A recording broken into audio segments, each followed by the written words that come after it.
Je suis Abdelaziz Nabalou, journaliste au quotidien d'État burkinabé Sidoya et lauréat de la 10e édition du concours éco-reportage.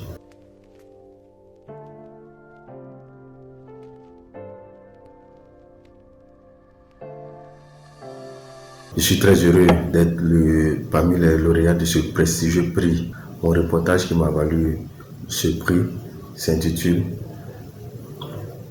Forêt de Gourga dans le Yatenga, le quotidien patrimoine mondial. Il faut le rappeler que la forêt de Gourga est une forêt située au secteur 15 de la ville de Waïbia, qui est elle-même située à près de 180 km de la capitale Ouagadougou.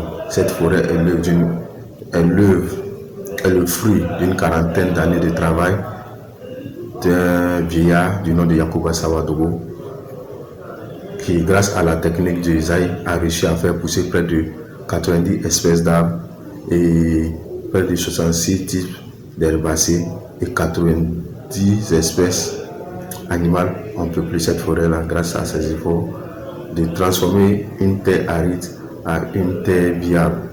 Ce long combat contre l'avancée du désert, Yacouba Sawadogo l'a mené grâce à sa détermination, avec pour seul outil ses bras et l'amour pour la nature, ce qui lui a valu le nom de Yacouba le Fou qui arrête le désert.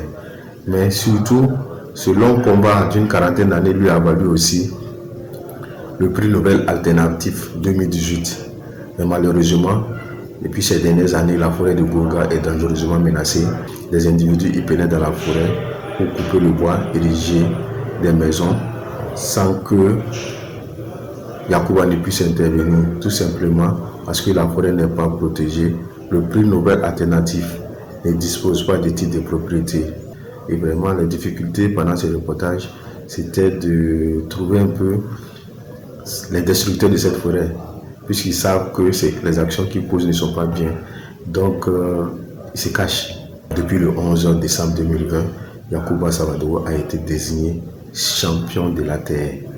C'est un prix qui est décerné par les Nations Unies pour récompenser les personnes qui agissent en faveur de la Terre. Et il espère que ça sera vraiment le déclic pour que cette forêt qu'il a contribué à mettre en œuvre pendant 40 ans soit définitivement protégée